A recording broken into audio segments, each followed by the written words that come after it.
الحمد لله نحمده ونستعينه ونستغفره ونؤمن به ونتوكل عليه ونعوذ بالله من شرور أنفسنا ومن سيئات أعمالنا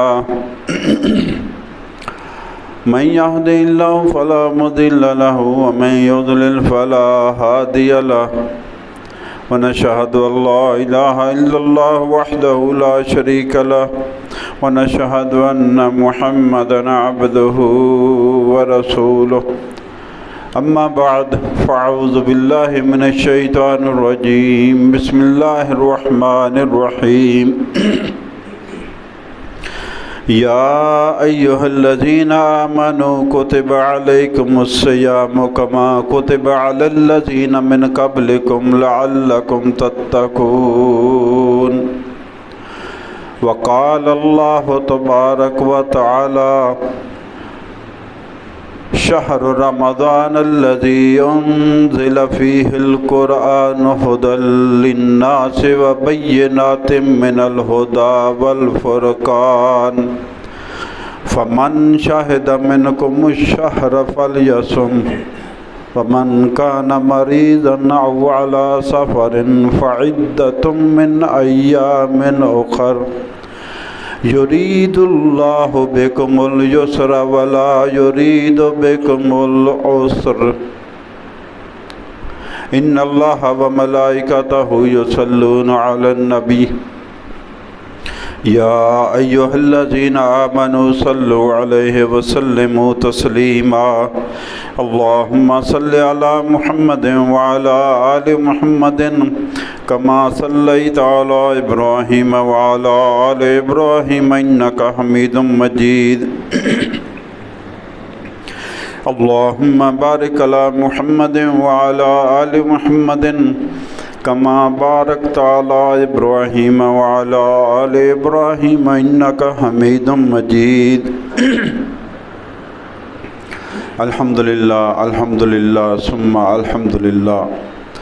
اللہ پاک کا بے حد بے حساب بے شمار احسان ہے، اس نے ہمیں جمعۃ المبارک کی نماز کی حاضری نصیب فرمائی۔ اللہ تعالی ہماری یہ حاضری قبول فرمائے اور اسی حاضری کو ہمارے لیے دونوں جہان میں خوشیوں کا، خوشحالیوں کا، خیر و برکت کا اور آسانیوں کا ذریعہ بنائے، آمین یا رب العالمین۔ بنی الاسلام علی خمس، اللہ کے رسول صلی اللہ علیہ وسلم نے فرمایا کہ اسلام کی بنیاد 5 باتوں پر ہے۔ ہم اسلام کی نسبت سے مسلمان ہیں۔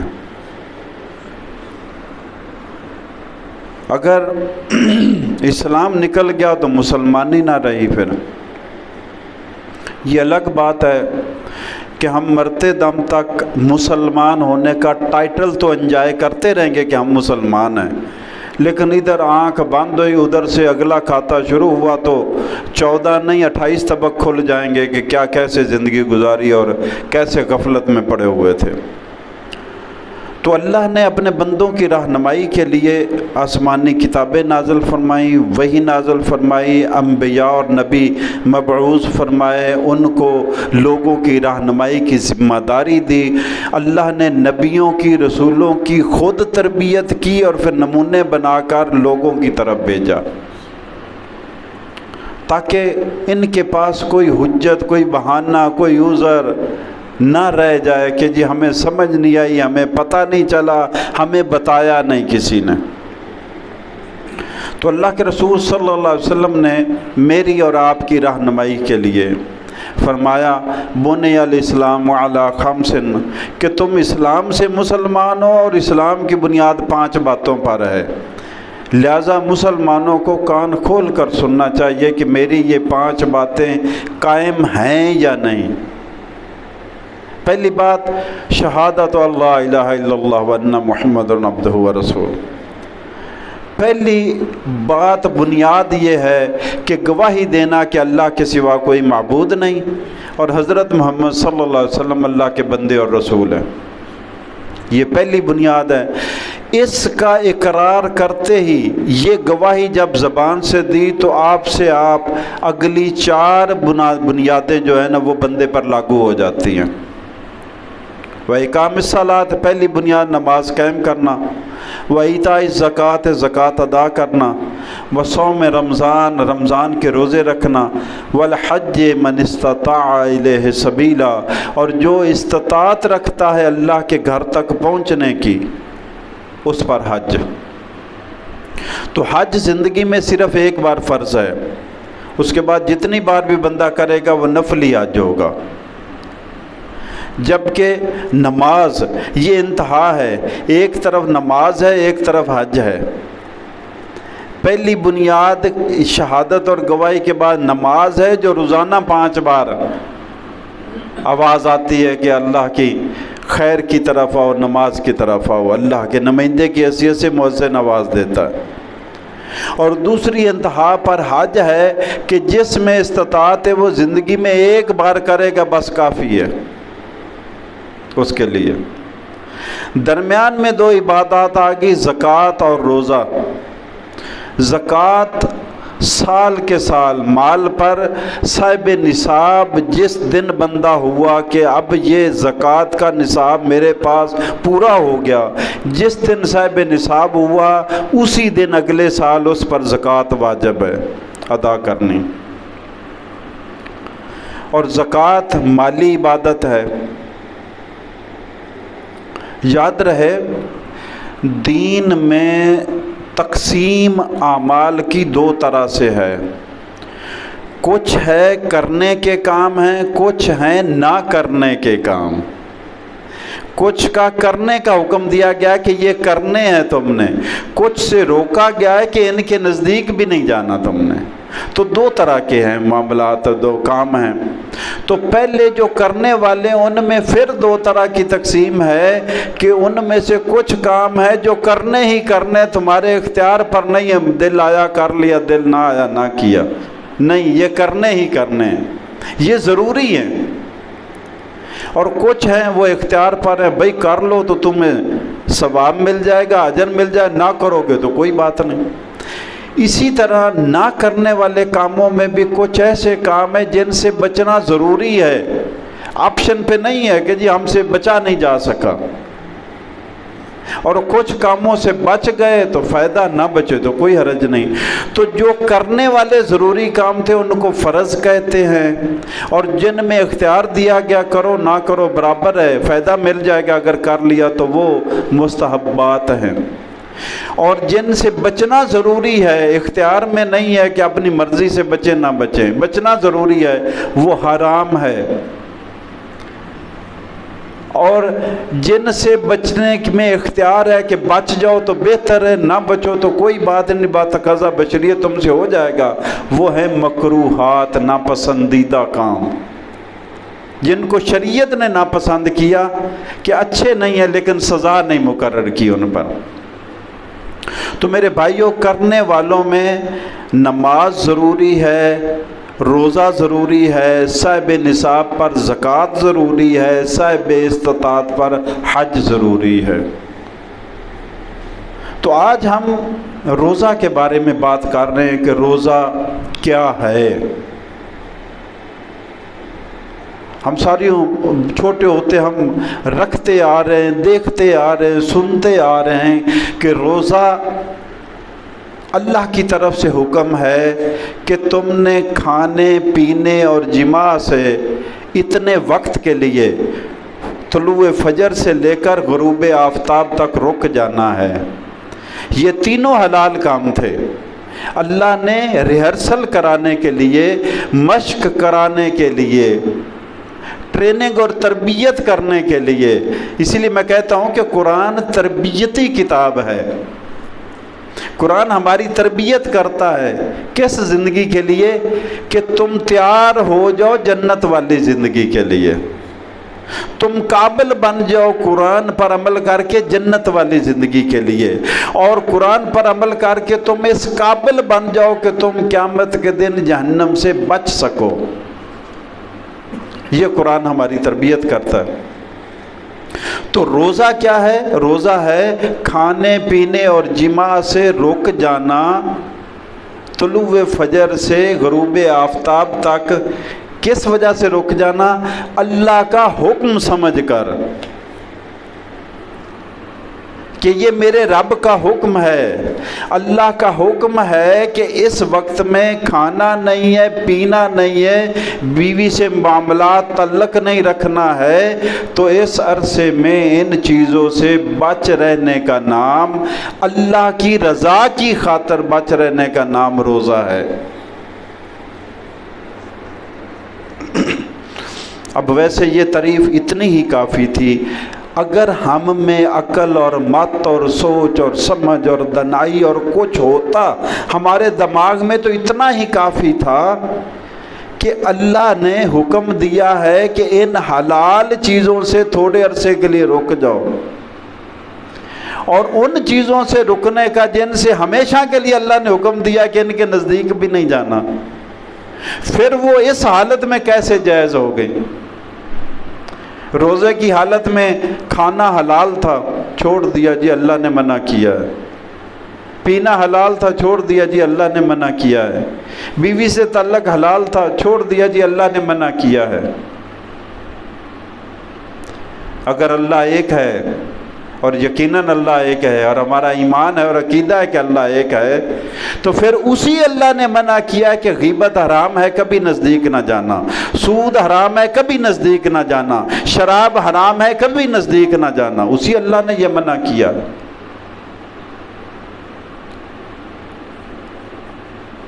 اور قرآن میں اللہ نے فرمایا یا ایھا الذین آمنوا کتب علیکم الصیام، اے ایمان والو تم پر روزہ فرض کر دیا گیا۔ اچھا، ڈائریکٹ خطاب بھی اللہ نے نبی کے ذریعے یہ بات نہیں پہنچائی، سیدھی بات کی، یا ایھا الذین آمنوا، اے ایمان والو روزہ فرض۔ اب جو بھی دعوے دار ہے کہ میں ایمان والا ہوں، اس کے نام SMS آ گیا اللہ کی طرف سے، میسج آ گیا، سندیسہ آ گیا، پیغام آ گیا، حکم آ گیا، نصیحت آ گئی، تلقین آ گئی کہ تیرے پر روزہ فرض ہے۔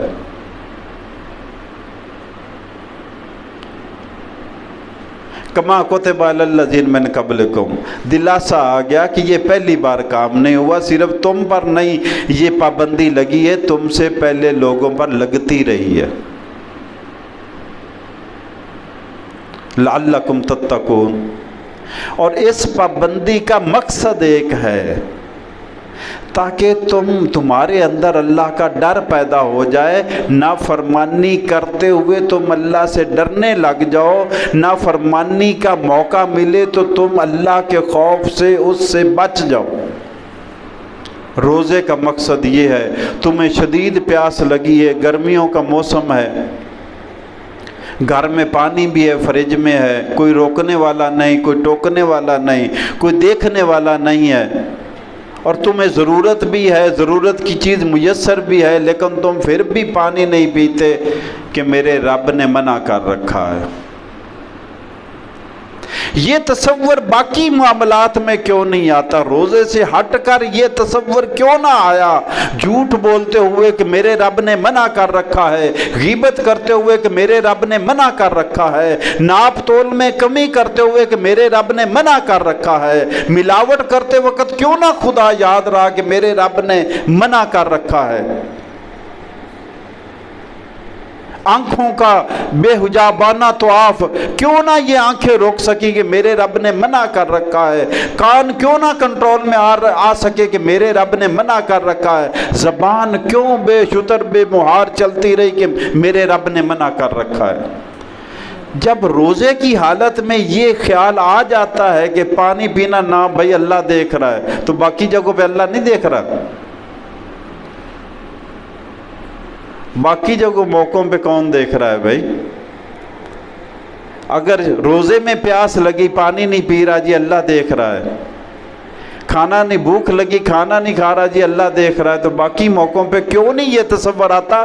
اس تصور کو دل میں بٹھانے کے لیے روزہ فرض کیا گیا، تاکہ 1 مہینے کی ریہرسل پریکٹس اور مشق کرائی جائے، 11 مہینے تم اس پریکٹس میں چل سکو۔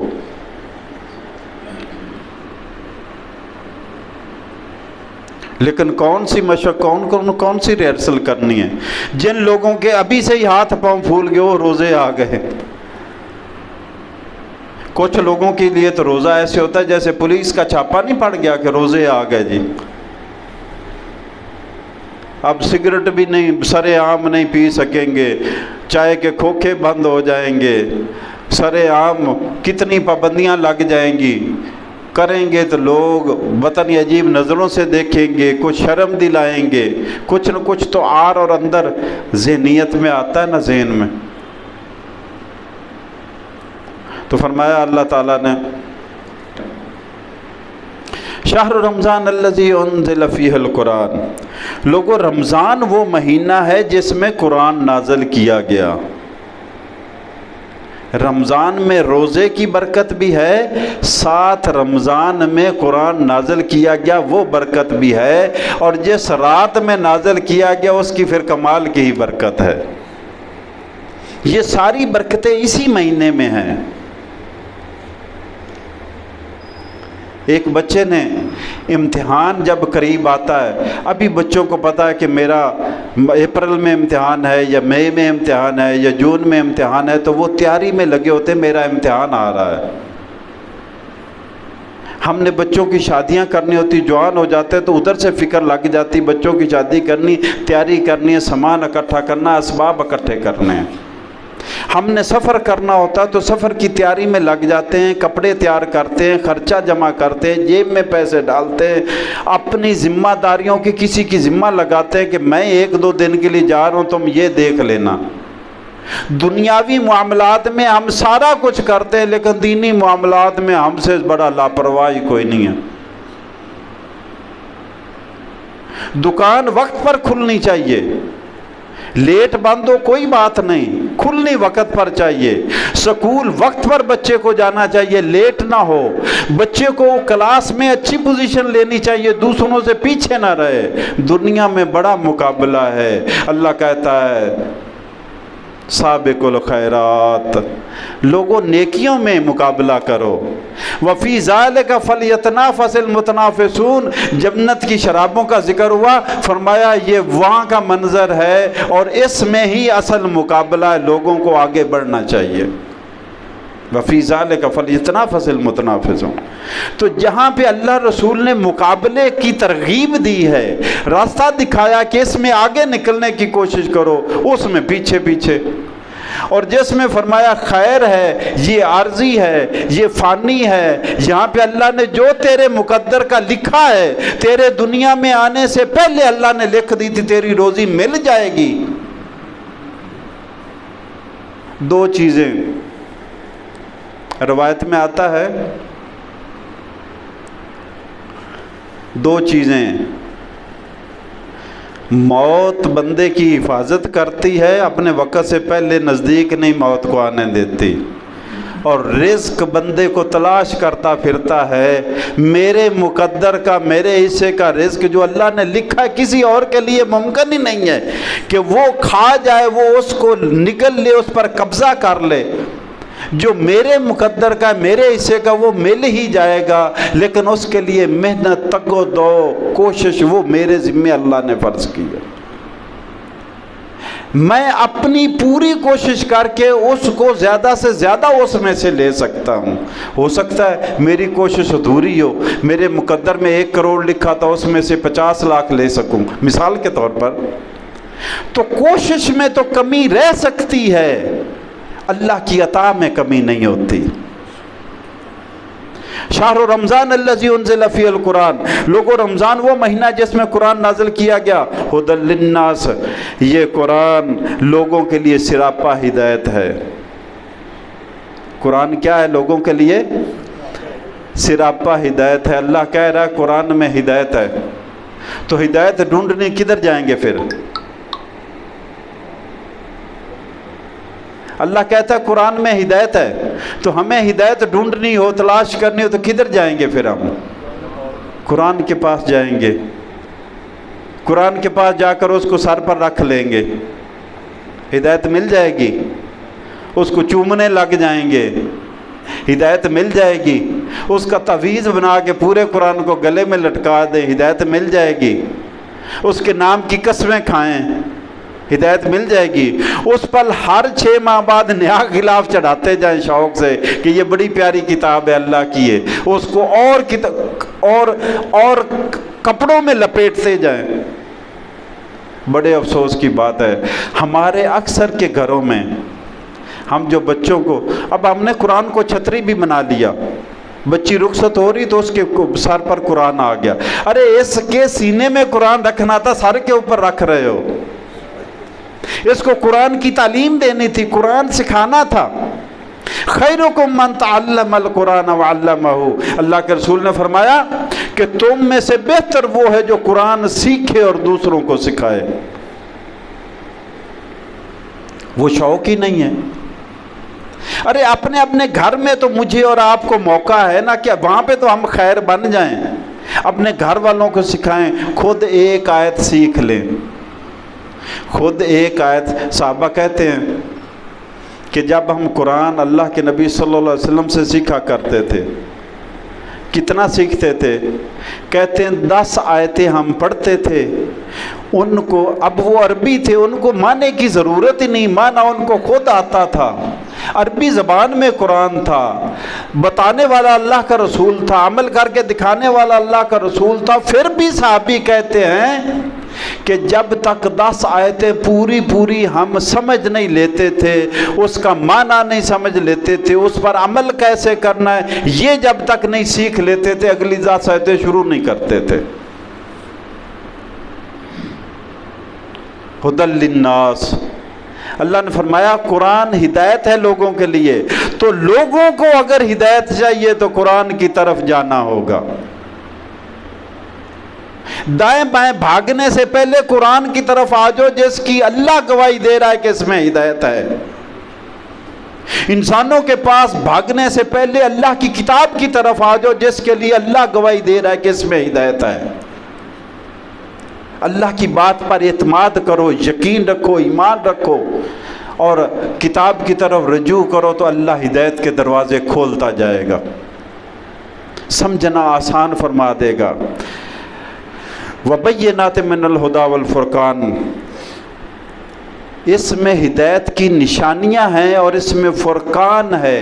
قرآن میں فرقان، حق اور باطل کو، قرآن پڑھو گے تمہیں پتہ چلے گا حق کیا کیا ہے، باطل کیا کیا ہے، جائز کیا کیا، ناجائز کیا کیا، اچھا کیا کیا، برا کیا کیا، جنت والے کیا کیا، دوزخ والے کیا کیا، اللہ والے کیا کیا، شیطان والے کیا کیا۔ قرآن پڑھتے جاؤ گے قرآن خود ہی بتاتا جائے گا یہ کون ہے، یہ کون ہے۔ یہ فرقان ہے۔ تو فرمایا فمن شاہد منکم الشہر فلیصمہ، رمضان کے مہینے میں قرآن نازل کیا گیا ہے، تو رمضان کا مہینہ تم میں سے جو بھی پائے وہ روزے رکھے اس کے۔ تو روزے آ گئے بھائی، روزے آ گئے۔ روزہ کیا ہے یہ ہم نے بات کر لی۔ روزہ کس پر فرض ہے؟ ہمارا المیہ یہ ہے نا کہ ہم ممبر رسول پر بیٹھ کر ہماری باتیں بھی عجیب ہوتی نا مسلمانوں کی، ہم قرآن سامنے رکھ کر اس قرآن سے ان کو سیدھا کرنے کی کوشش کر رہے ہیں، ایک بھی نہیں ہوتا۔ اگر اس قرآن کے سامنے اپنے آپ کو رکھ کر ایک کو سیدھا کریں تو ایک تو ہو جائے گا، کم از کم اس مجمع سے ایک کم ہو جائے گا۔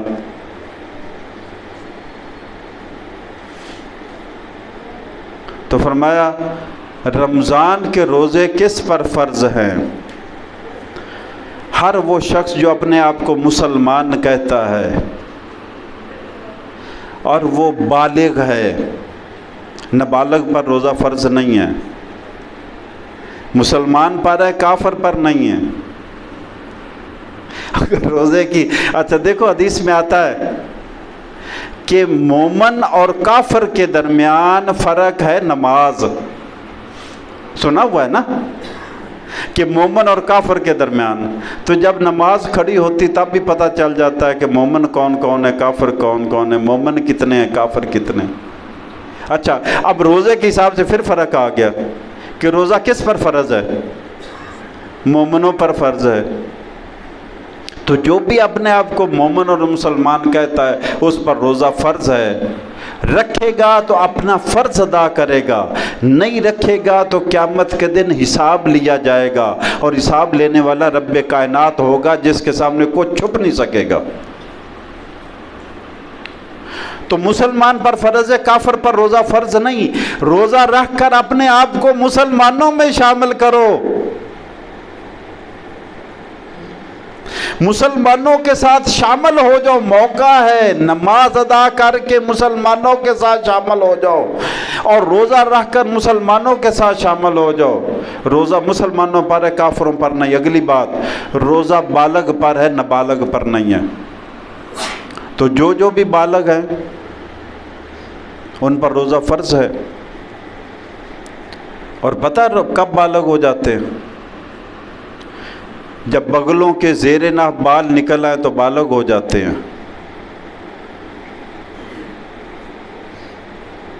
اور بہت جلدی نکل آتے ہیں۔ ہم تو اپنے حساب سے 20-25 سال تک نابالغ ہی رہتے ہیں۔ جب ہم ذمہ داری کی بات آئے نا تو ہم کہتے ہیں ہم نابالغ ہیں۔ ذمہ داری کی بات ہو تو بابے بھی کہہ رہے ہوتے میں تو یتیم ہاں، اور جب کچھ لینے کا موقع ہو تو سارے بالغ اور سارے ہو آزاد۔ تو مسلمان پر روزہ فرض ہے، بالغ پر فرض ہے، اور بالغ میں سے بھی صاحب عقل پر، مجنون پر، دیوانے پر، جس کا خبط ہو، عقل دماغ صحیح نہیں ہے، دیوانہ ہے، مجنون ہے، اس پر کوئی عبادت فرض نہیں، اس پر کوئی ذمہ داری نہیں، اسلام میں بھی نہیں ہے، دنیا میں بھی نہیں ہے۔ دنیا کے کسی قانون میں وہ کسی کام، کسی بات کا جواب دہ نہیں ہے، وہ اپنے آپ میں ہی نہیں ہے، وہ کیا جواب دہ ہوگا؟ تو مسلمان پر، بالغ پر اور صحت مند پر، دیوانے پر نہیں ہے۔ پھر بیمار پر بھی نہیں ہے، جو عام بیماری میں مبتلا ہے اس کو بھی رخصت ہے کہ بیماری کے بعد جب صحت مند ہو جائے، قابل ہو جائے، روزے رکھ لے۔ پھر مسافر پر بھی فرض نہیں ہے، اس کو بھی رخصت ہے کہ سفر کے دوران چھٹی کر لے پھر رکھ لے۔ لیکن اگر بیماری میں اور مسافر سفر میں رکھ لے تو شریعت نے روکا نہیں ہے۔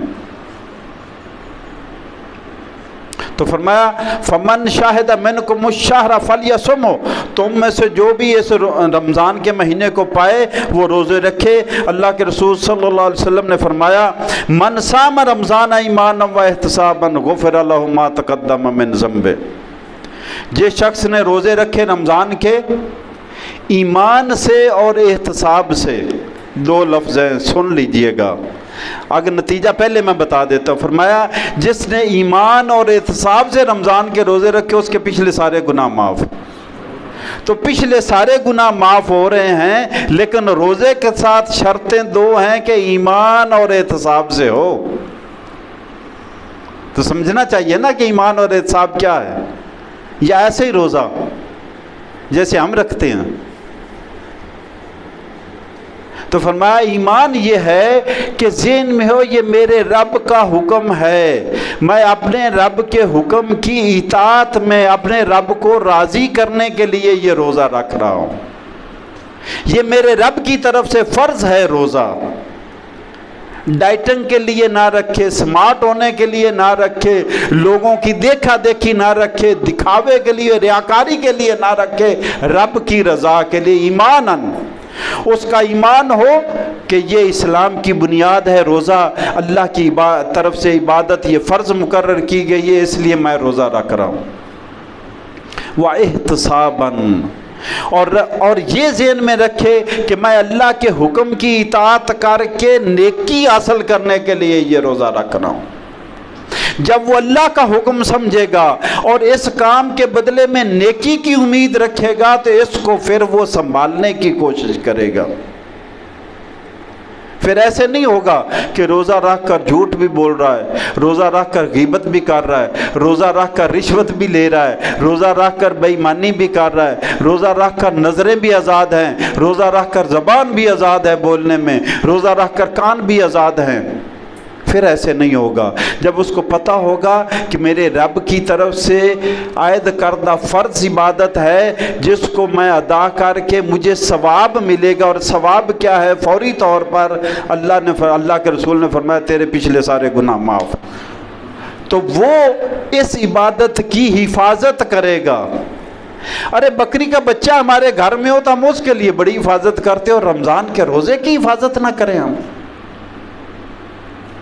من صام رمضان ایمانا و احتسابا، جس نے رمضان کے روزے رکھے ایمان کا تقاضا سمجھ کر اور ثواب اور نیکی حاصل کرنے کے لیے، غفر لہ ما تقدم ذنبہ من ذنبہ، اس کے پچھلے سارے گناہ معاف۔ اور اگلی حدیث، یہ تیاری ہو رہی، رمضان نزدیک آ رہا ہے، کم از کم ہمیں باتیں سننے کو پہلے مل جائیں، کچھ ذہن بن جائے، کچھ ہماری تیاری ہو جائے، ورنہ یہ نہ ہو کہ رمضان کے روزے ختم ہو جائیں ہمیں پتہ چلو ہو جھوٹ بولنا تو اس میں بڑا ہلاکت خیز تھا، یہ کام نہیں کرنا تھا، اگلے رمضان پھر کر لیں گے۔ کام کرنے سے پہلے تیاری ہوتی ہے، اور یہ جمعہ اور اگلا جمعہ اسی تیاری میں ہے کہ رمضان کے بارے میں تیاری ہماری کیسی ہونی چاہیے۔ تو فرمایا اگلی حدیث میں آتا ہے، وہ بھی تیاری کے سلسلے میں ہے، فرمایا من لم یدع قول الزور والعمل به فلیس للہ حاجۃ ان یدع طعامہ وشرابہ، جس نے روزہ رکھ کر جھوٹ بولنا نہ چھوڑا، روزہ بھی ہے اور جھوٹ بھی بولے جا رہا ہے، تو جس نے روزہ رکھ کر جھوٹ بولنا نہ چھوڑا، حدیث میں آتا ہے کہ اللہ کو اس کے بھوکا پیاسا رہنے کی کوئی ضرورت نہیں۔ تو کیا مطلب ہوا؟ مطلب یہ ہوا کہ پھر وہ بھوکا پیاسا ہی ہے، اللہ کے ہاں کچھ نہیں اس کے لیے، اس نے بھوکا بھی رہ لیا پیاسا بھی رہ لیا لیکن پایا کچھ نہ، کیونکہ ایمان و احتساباً کو سمجھا نہیں تھا۔ اتنی قیمتی عبادت، اس کی حفاظت، میں پہلے بھی عرض کرتا رہتا ہوں میرے بھائیوں، قیامت کا دن ہوگا، حدیث پاک میں آتا ہے، فرمایا مفلس کون ہے بتاؤ صحابیوں؟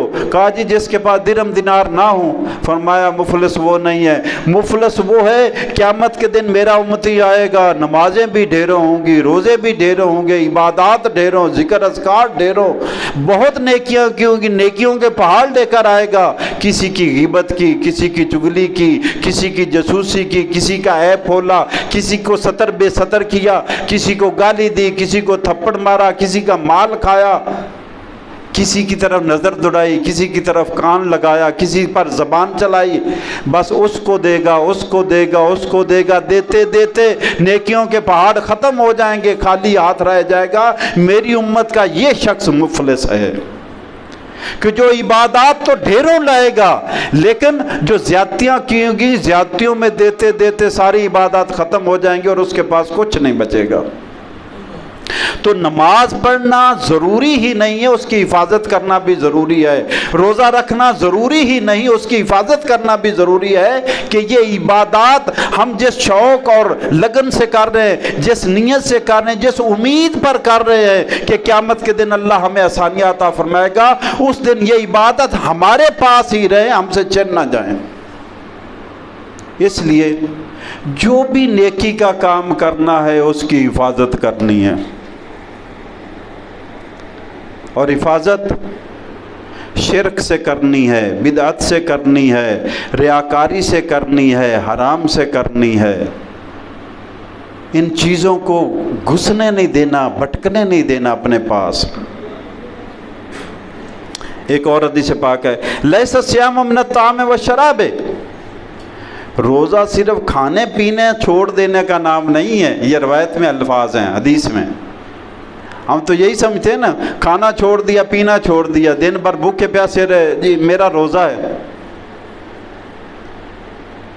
فلم کے شو بھی چلتے رہتے تھے، وہ بھی دیکھتے تھے، ڈرامے بھی دیکھ رہے ہیں، سب کو یہ اس موضوع پر آج ٹائم شاید آج ختم ہو گیا، انشاءاللہ اگلے جمعے میں کروں گا کہ رمضان کے روزوں کو برباد کرنے والی وہ کیا باتیں جن سے ہمیں بچنا ہے۔